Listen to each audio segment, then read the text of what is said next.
Talk hard and enjoy the mindgasm. The Intellectual Podcast starts now. Hey everybody, welcome back to the Intellectual Podcast. Oh, I'm looping on my audio. That happens sometimes. It's been a while since we've done the podcast. So, as some of you may know, this is actually going to be the first episode of our 10th year of the Intellectual Podcast. So it's kind of a big deal. And I've got an absolutely incredible guest joining me tonight. It's someone who's been on the podcast before, and it's been way too long since we've had a chance to catch up. It's Miss Caroline Amiguet. Yay! How you doing, Caroline? Bonsoir, everyone. Hi, David. I like your little Santa hat. I should have worn mine. I left it in the car. Season, please. Yeah, you're very festive. You got your tree up and everything. I've just got an alien head in my background. Yeah, they don't want to say anything, but you got something above your shoulder. Yeah. And Stan Lee. I got Stan Lee up there too. So let me see. I can get a little festive. Let me see what I can do here to try and match a little bit. I'll wait for you. No problem. If I open this up, I've got these really cool lamps now, and I can do this. I can switch this. What if I make my light more green? Is that better? Green is actually festive, very right? in France right now, so green is great. Should I go red? Green? We'll go green. Well, red is the complementary color of green, but you already got the red from the intellectual in the background. Right. So we'll go green here. I think it's not bad. Yeah. Bam. Okay. Bam. See, I can accommodate whatever needs to be done. Thank you. How are you doing? I've been doing well. Thank you. It's been a hot minute since you and I have had a chance to say hello. You bet. I went through. I think everybody knows why. Yeah, I probably went through 4 or 5 haircuts in between. So fast I go through things. Me too. Yeah, actually, I wanted to say you look great. Oh, thanks. Yeah, I saw your new photos online, but with that filter and things like that. But you don't need the filter. You look great, man.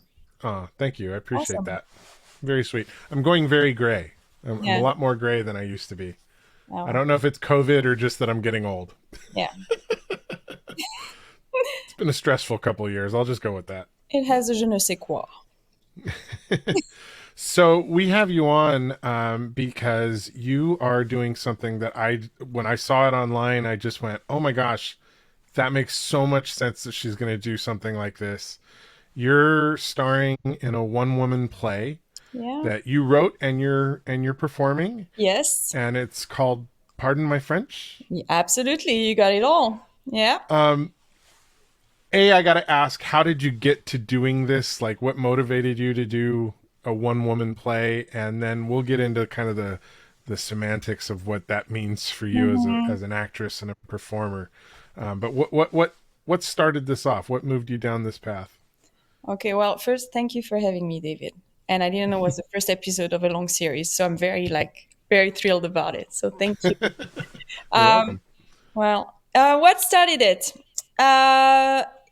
You remember when you came to the screening of Love All You Have Left, right? Our feature film? Yes. Always people ask you, what are you working on?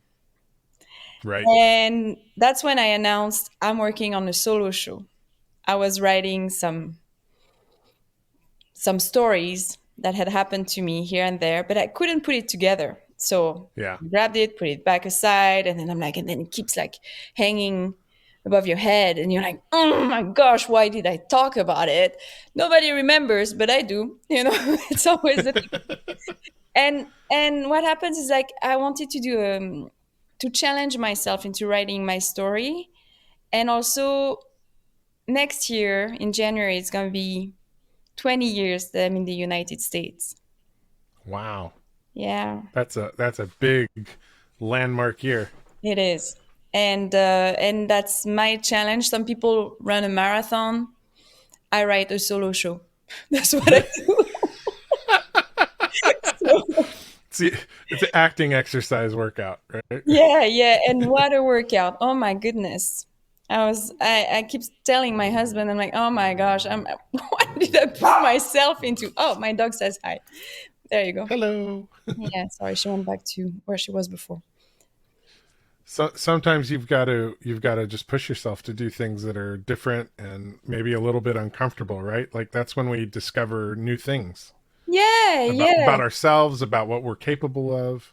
Yeah, and I like to write, and I felt like I had something to share, and celebrating that. How would I say that's a little bit much, but that moment that I had, where I was brave to move to the United States, Mm-hmm. and I forgot how far I've come from that, and I just wanted to do it. And then also the thing is, I'm an artist and a producer now, and it's just like it feels like it's the right thing to do. Right. And it's something I wanted to say and tell. But the thing is, it's way completely different than acting, than producing. It's just like I put myself, I'm like, oh my gosh. But it's great. I love the challenge though. What about your journey did you discover in the process of putting this together that kind of surprised you? Well, what Because surprised I me? always find going back and analyzing my past, like really giving myself the chance to analyze the past. Like I discover things about myself that I didn't realize had happened and changed me in some way. Oh yeah. So I'm curious what jumped out at you in that process. Well, that's what I say.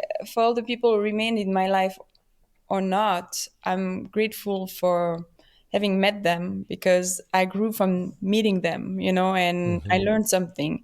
And the goal is to become a better person out of all of those things, and to realize sometimes that what was a challenge at a certain time of your life is actually a blessing because you grew Right. better out of it.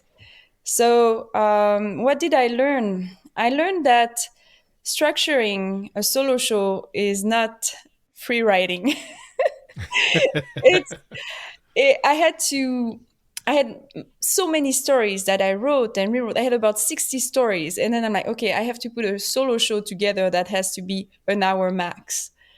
And I'm like, okay, this is not gonna work here. I'm like, I have all of that. I can't tell 20 years in a 1 hour either.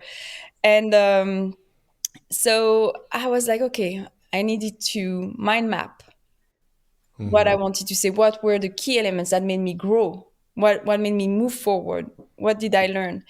And suddenly it became about the hero's journey, studying the structure of it, which we all watch those superhero movies, the Star Wars and all of those. We some of you are. I was not, but I didn't grow up watching Star Wars, so it was not like embedded in me.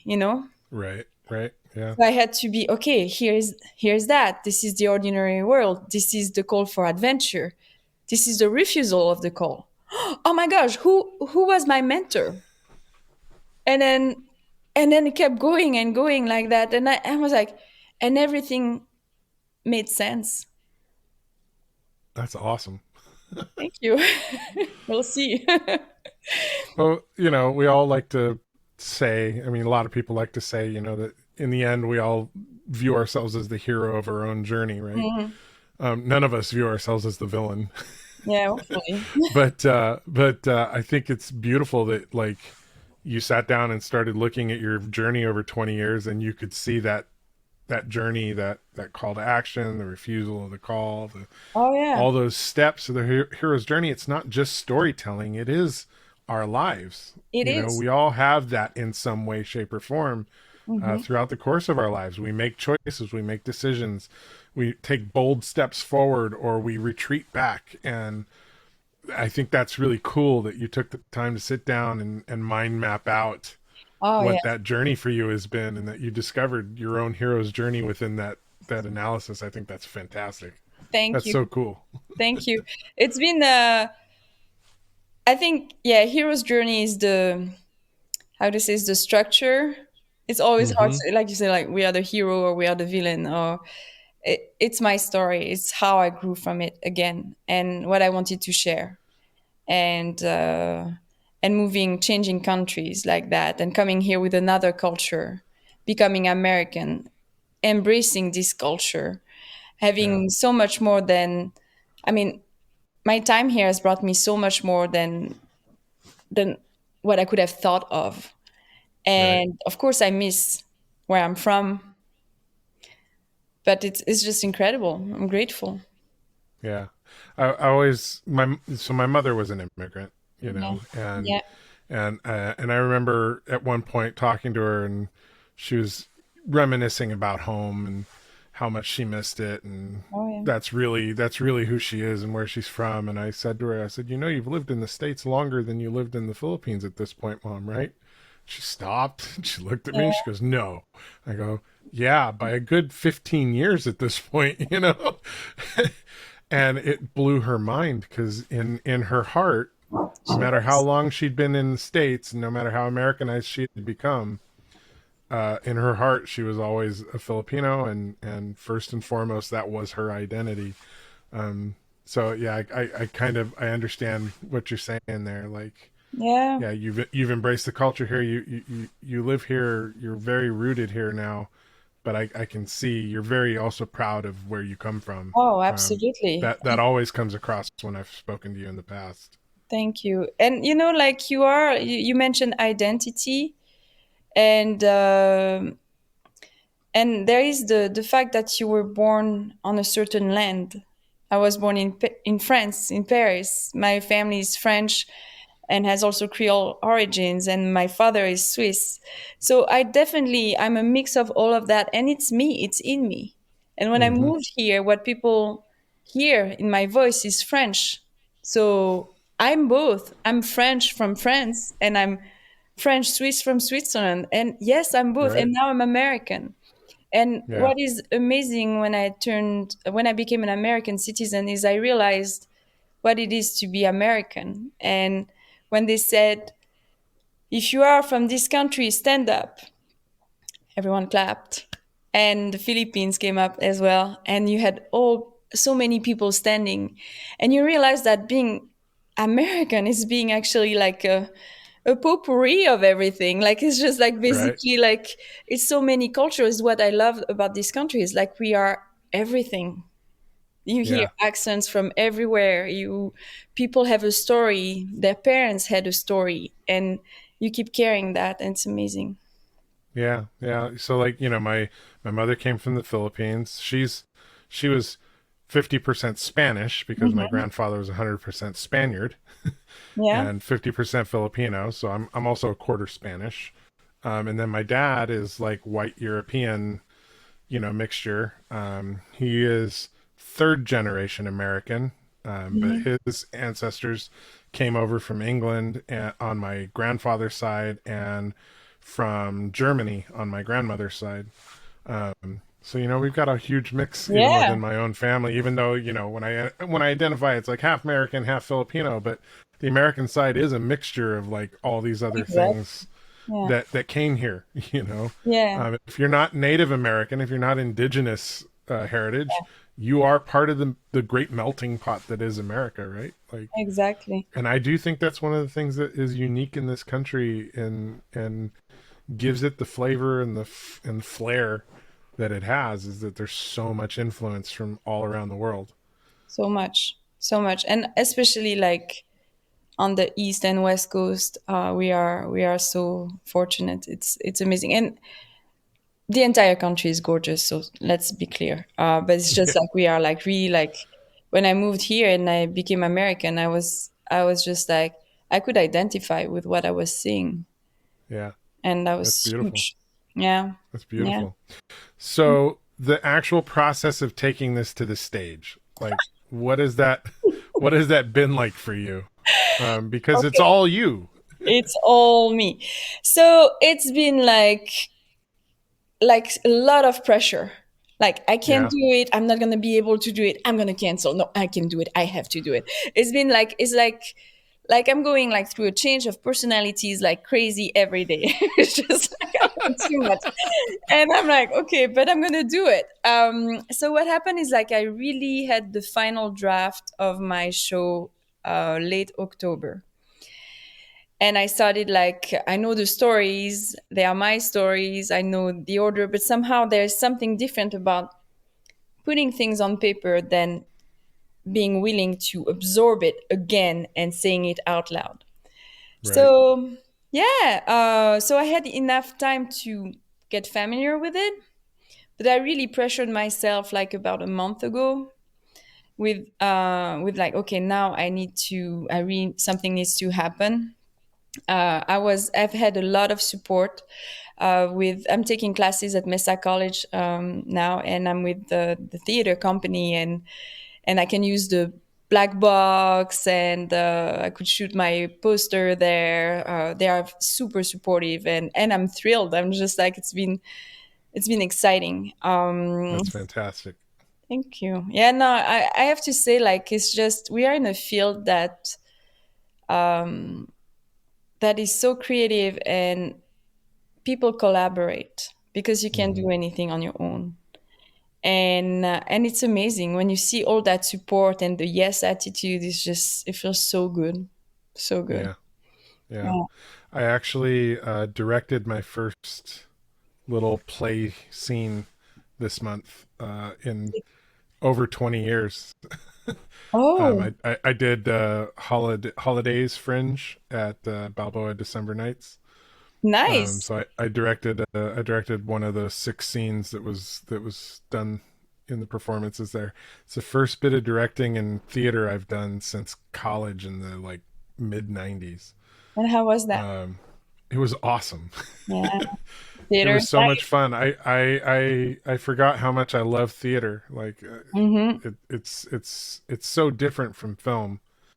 A lot of the same skill sets, but just a very different approach. You know, longer rehearsals, and Yeah, you know that thrill of like, you got to do it on stage live, and there's no like cut, do that again, reset to 1. no You just backup. got to get it out. You know. Yeah, Yeah, so it was a lot of fun, and working with the 2 actors that I was working with was a real joy. Oh, So it was a nice reintroduction to working in the theater, and hopefully I can figure out how to do some more more. in the next It's year. So oh, it's the best. Actually, it's interesting that you mentioned that. I'm so taken by my show right now that I would love to. Are you planning on doing it again? On having some performances planned on of that show, or not at all? no, that was a one-time thing for Fringe. Okay. The Fringe Festival, which usually happens in the summer. This was the first Yeah. time they did a Christmas thing. Oh, So gotcha. Yeah. so it was kind of fun. It was like 6 teams with a writer and a director, and then a group of actors, and we had like, you know, couple weeks, couple days to To make put it happen. the scene together. So yeah, so Ooh, that's a it challenge was super fun. So it was an original written piece for the for the festival. festival. Yeah, So Fringe cool. is on my bucket list, I have to say.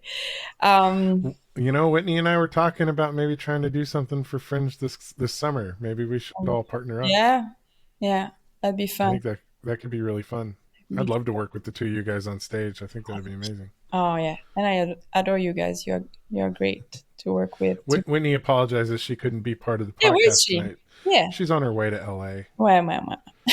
She's She's busy. You busy. know, What do you want me to say? she's doing all the things. It's good. It's good. I'm happy for her. Yeah. No. Yeah. So I also directed my own short play, actually, David, Oh yeah. last fall. I mean, last fall was still, but like with it's called 2 weeks with Ma Mère. It's a short play I wrote about Oh my nice. mother visiting for 2 weeks. It inspired me, and I was so fortunate because I was asked to direct it as part of the program I'm taking at Mesa, and it got Hmm. produced. That's And amazing. that was my first experience as well. So I share with you the fact that it's just like you know everything. You know every characters. Of course, when you write it, it's also something different. But like there are so many beats, so many things that you have to think of. Like it's Yeah. really about like all the senses, the what you see, what you hear, what the light, all of those things, and making sure and directing the actors and making sure they get that chemistry. And Yeah. whew, that was awesome. I can't believe this year. I don't know what the heck happened. It just turned like that. Oh my gosh. You think the kind of burst of activity is a response to like 2 years of COVID kind of stagnation? Yeah, I was not. Yeah, I mean, I was not stagnating, but for sure, I was like the fact that everything shut down, and I was really active with work and doing travel videos with Visit the USA. I was busy, and suddenly it was like, okay, I had to be home, and Right. that was very hard. I Yeah. realized how. I mean, that must have been harder things for sure, but like how much of a people person I am, or the fact that variety is important, new places, Hmm. doing like all that discovery was important. I did do a lot of writing. My play is was pretty much written during that time, got improved after, but I wrote a little bit of my show. What happened? I tutored also. I recreated my world. You know, like, okay, I'm going to do that, I'm going to do that, and it worked. And I'm grateful because in a way, it gave me the time to do a lot of things that I couldn't do because I was always keeping my time open for Right. the jobs and the Right. things, and I could start like I could do a lot of things online. So it was a blessing in that regard. But yeah, I'm sure everyone is happy to be out of it, and some people really had it very hard. Artists, Yeah. Yeah. we, Some people we did. yeah, artists, we know how to recycle. You know, Yeah. that's what we Yeah. do.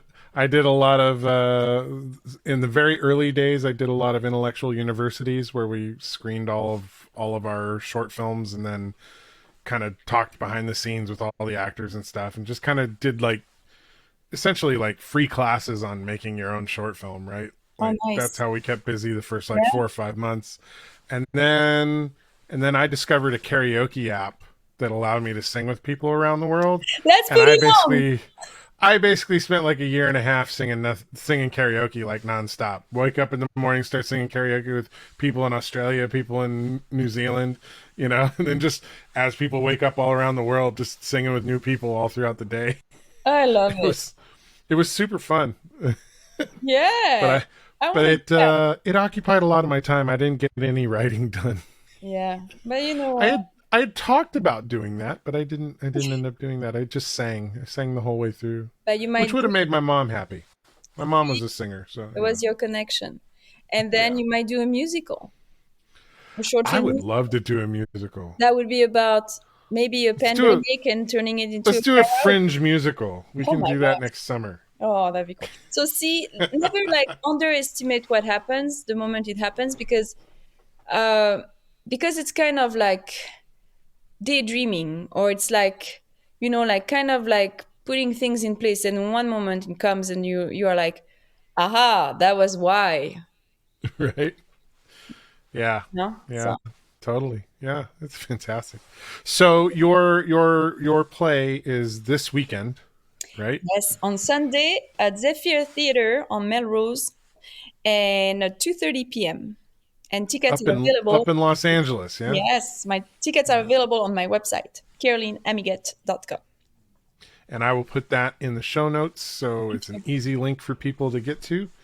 Um yeah, I'm really going to try and come up like Saturday I'm going to be up in Lakewood doing Christmas with my sister. Oh, I'm glad. So I'm going to see if maybe I can crash at her place and then like be halfway up already. Oh, thank you. Please let me know. So Okay? yeah, I'm definitely going to try and make it. I'll let you know if I'm going to be able to pull it off. Thank you so much. It And I means hope I hope that everybody who listens to the podcast or watches this on YouTube, takes the journey up to go see you.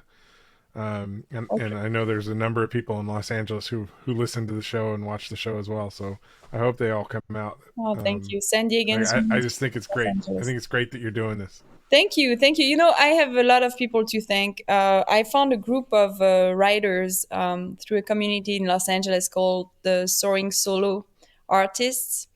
And that's really how I got the kick of really committing to it at the beginning of the year for now. So that's what happened. Awesome. So Yeah. yeah.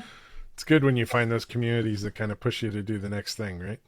Yeah, they actually had a retreat, a Joshua tree over the summer, yeah, and then I went, and I hadn't been out that much at that time. And I promise, I was like, it was so weird. I was like, cactus. Okay, who are those people? It was so weird. And we rode, and everyone was super nice, happy to get together. The place was surreal. And it was, it's a community that is there to really like offer a service to its writers and artists, and you feel like supported. You don't feel like it's like, oh, I'm gonna go on a retreat. I wonder what kind of weekend that is. I wonder, like, they come with packages for that. You get that. It was not at all that. It was really, I felt, I was happy. I felt like they were sincere. So it's really nice. That's wonderful. Yeah, that's great. Yeah. Well, Caroline, break a leg this weekend. If I don't make it, know that my heart's there with you. But I will do everything I can to try and be there. And I'm proud of you. I'm proud of you for taking this big step. It's a big step to do your own solo show. And I'm super impressed. Thank you. Very much. And hopefully we'll have a chance to work together soon, and if nothing else, get together soon. Yeah. It'd be lovely to see you and your husband again. It's about time, huh? Yeah, it's been a while. It's been a while. It's been a while. Yeah. It's been a long while. And everyone has, but I'm glad. Yeah. I'm glad like we are still connected, and thank you so much for making that happen. It means a lot. Really. Of course, yeah. If we don't support each other, who's going to support us, right? Yeah, right. And then it even make me feel comfortable too. It's just like, hey, come on. I'm like, yeah, he's right. Okay, let's talk to David. Little promotion's a good thing. Yeah, pardon my French. I got a show. Yeah, it's on Sunday in Hollywood. Yeah, sometimes you gotta speak up about yourself. It's okay. All right. All right, Caroline. Thank you for joining me, and we'll talk to you again real soon. Okay. Okay. Bye. And thank you all for joining us on the Intellectual Podcast. As usual, please like, follow, subscribe, hit the bell, do whatever needs to be done depending on how you're listening or viewing this show. And we'll see you again on the next episode. I'm not sure when that will be. Christmas holidays coming up, but I'm really glad that we kicked off year 10 with Caroline. What a absolutely lovely human being. Hello there, citizens. I am the terror that flaps in the night. I am the floaty that will not flush no matter how many times you try in the toilet bowl of crime. I am Darkwing Duck, telling you please, talk hard and enjoy the mindgasm. Whatever the heck that means. After all, you are watching Intellectual Podcast with your ears.